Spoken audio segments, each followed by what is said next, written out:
Bonjour à tous, donc Gilles, agriculteur du Loiret. Aujourd'hui, nous allons décharger cette cuve qui vient d'arriver par camion, pour pouvoir mettre de l'engrais liquide dedans. Donc on va l'installer sur ma ferme, dans le bâtiment, vous allez voir. L'objectif étant d'avoir un stockage d'engrais liquide sur la ferme pour pouvoir mettre cet engrais sur mes champs.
Donc là on a dû remettre des rallonges de fourche pour aller vraiment prendre les deux côtés, parce que concrètement la palette, avec le déport de la cuve, on est obligé de rallonger un petit peu les fourches. Mais je pense qu'avec des fourches classiques un petit peu plus longues, ça devrait suffire juste en appuyant un petit peu sur la cuve, mais moi j'ai préféré mettre les rallonges de fourche. Donc là normalement on devrait être bon au sangle et ça devrait descendre.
Donc voilà, la cuve est descendue du camion. Maintenant l'objectif ça va être de la rentrer dans le bâtiment. Donc le bâtiment, la cuve a fait 6,20 m et la largeur d'une travée c'est 6 mètres. Donc il va falloir que je rentre un peu de biais, on va essayer de rentrer ça sans l'abîmer. Donc là c'est pratique, les rallonges de fourche, elles n'ont même pas besoin d'être aussi grandes, vous voyez, elles dépassent bien. Donc pas de souci, une petite sangle pour l'enlever, et c'est pas très lourd, donc le télescopique il l'emmène sans problème.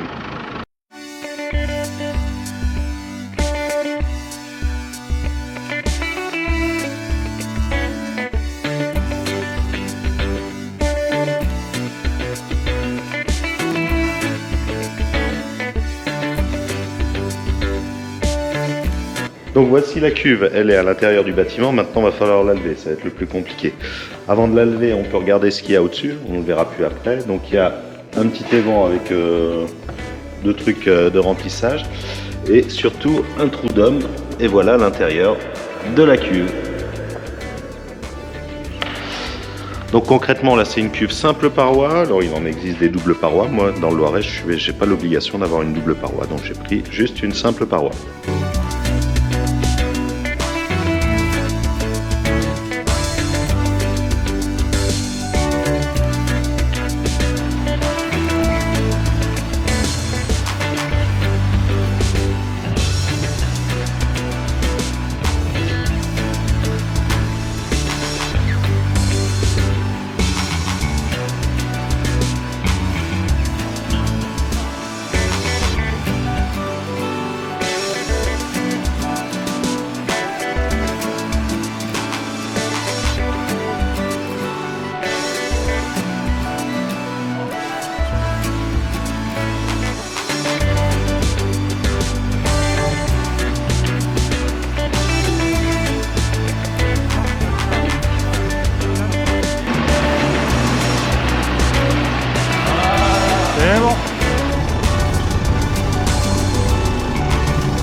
Donc là, ça passe tout juste en dessous. Bah, on avait juste calculé notre coût.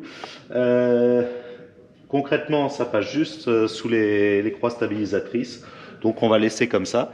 Il nous reste 20 cm à décaler sur le local phyto, vous allez voir, mais là je pense qu'il vaut mieux la laisser comme ça pour avoir encore accès au trou d'homme si jamais il y a besoin un jour. Donc ça y est, la cuve est en place, donc juste à côté du local phyto. Donc la cuve elle fait 28 mètres cubes, donc 6,19 m de haut et 2,48 m de large. Donc elle passe dans un camion que vous avez pu voir au déchargement, ça c'est l'avantage.